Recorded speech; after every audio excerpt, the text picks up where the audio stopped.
You see, Parashat Tisa. In Parashat Tisa, Torah talks about the greatest event that happened in Rahal Israel and changed the scene of Rahal Israel.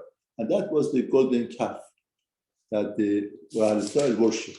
Now, everybody asks the question, how could they worship golden calf? The people that they saw, whatever that happened in Israel and whatever that happened there, all of the Nisim and the miracles of HaKadosh Baruch Hu, how could they worship golden calf? Vayarham, the Pasuk says, Perek Lamed Bet, Pasuk Aleph, the nation saw, Vayarham, Ki Boshesh Moshe Laredem Minha. They saw that Moshe delayed coming down, descending from the mountain.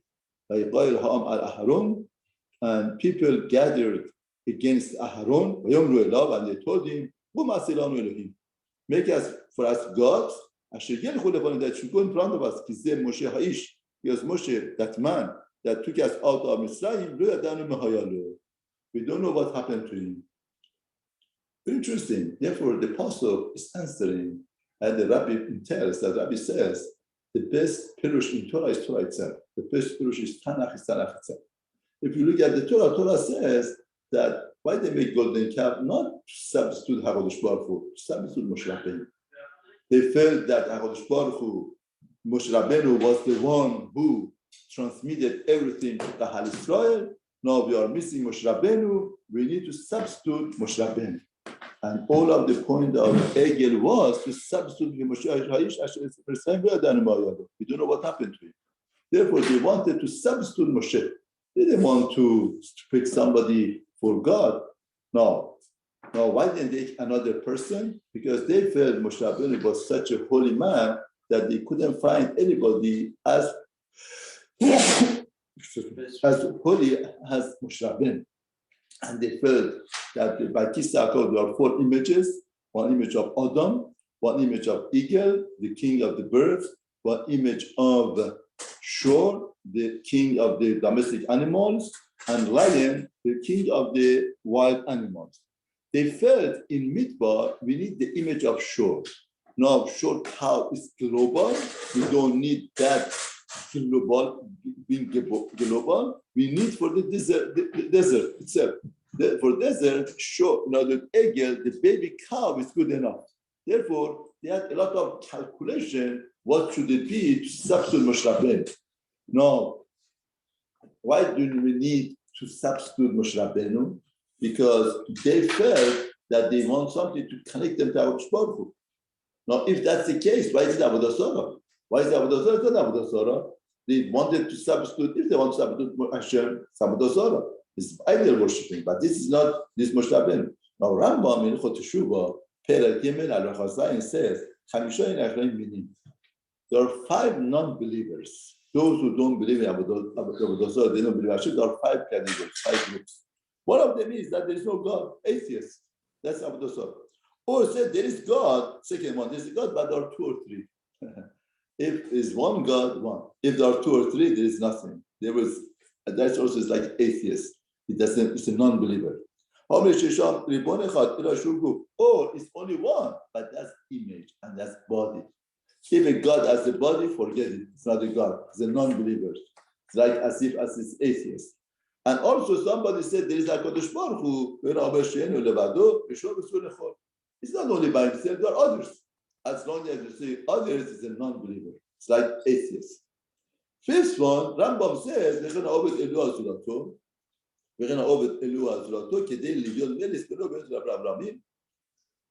one is the one who believes in Hashem completely. HaKadosh Baruch Hu is the real Hashem. The only thing is that he believes that he needs a melitz, intermediary, between himself and HaKadosh Baruch Hu. He cannot come to Hashem by himself. He needs somebody to come to HaKadosh Baruch Hu, to be melitz, to be in between him and Hashem. That also is the atheist and non-believer.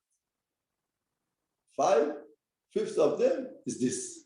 Therefore, that in Torah is considered like Avodah Zarah. To have something between you and HaKadosh Baruch Hu is Avodah Zarah. Now, everybody asks, these 4 people, 4 groups, we understand they are over the Avodah Zarah. Because their God, there is something wrong with the God. That God is not the right God. But here, just having something in between. The Hashem is a true Hashem. Unfortunately, he wants somebody in between. Why is it called Avodah Zarah? Torah, by Chetab Egel, is teaching the Hal Israel very important point in life.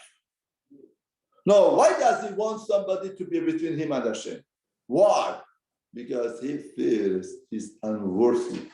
He doesn't feel competent enough to connect with HaKadosh Baruch Hu. He doesn't believe in himself that he could connect with Hashem. Now, Torah is teaching us not believing in yourself is as bad as not believing in HaKadosh Baruch Hu. You understand?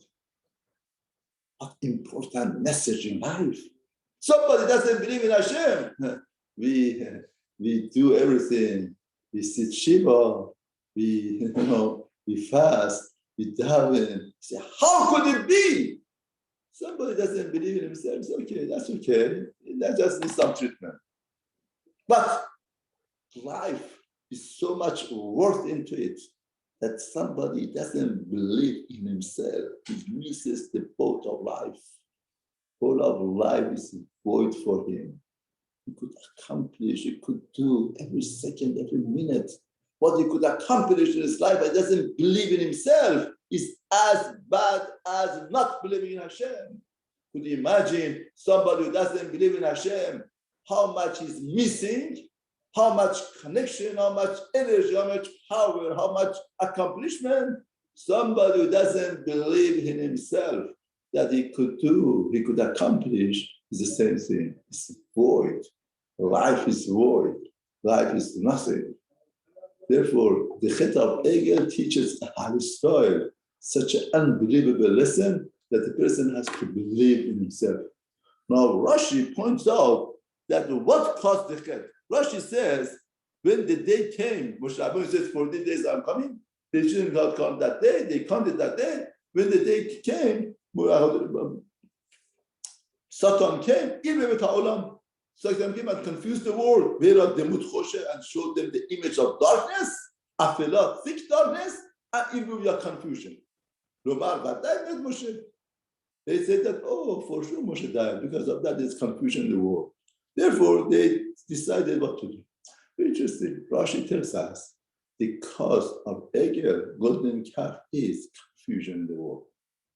Confusion, what confusion does to a person? Nothing does. Confusion, irbuya, darkness. Person takes away light from himself.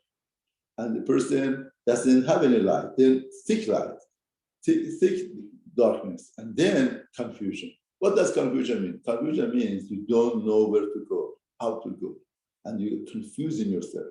The problem is in your mind, it's intervened together, cannot identify, you cannot, and that makes the person to do the greatest sin in the world. Therefore, if they ask what was the cause of the Egel, confusion in the world. We are living in a society that this is our Egel, confusion. Now, what's the remedy for confusion? How could you get out of the confusion? Getting out of confusion is having the Torah. Person, any point, anything that he has to discuss to find out what to do, how to go about it, with the Torah, with the Chokhmah of Torah. That takes away confusion. Otherwise, unfortunately, nowadays, even in the Torah becomes a confusion. That's Yetzirah, that's a beautiful job. Now we don't know which Torah to go, what to do. That in itself is a breakdown. That's an Egel of nowadays. Egel of nowadays, confusion in the Torah. But nevertheless, the Mishnah says, what's our job to do? Make somebody into a Rav. Have a Rav, have a Da'at and tell every Suffer. Get away from Suffer. Every Suffer is not good. Even Suffer of Da'at Torah, once you choose somebody as a Rav, and Roshua was to say that if a ship has a captain, then the captain would get the ship to the shore. If there is no captain, he could stay in the ocean for months and months and months, nothing would happen. Therefore, always have the Torah. The remedy of Egel is to believe in yourself and have a Torah, how to go about that, especially these days that the world is so confusing and we need to come to light. In other words, the world tried to make darkness. and thick darkness and confusion. The way to go about it, remedy of that, to get more light, and more light.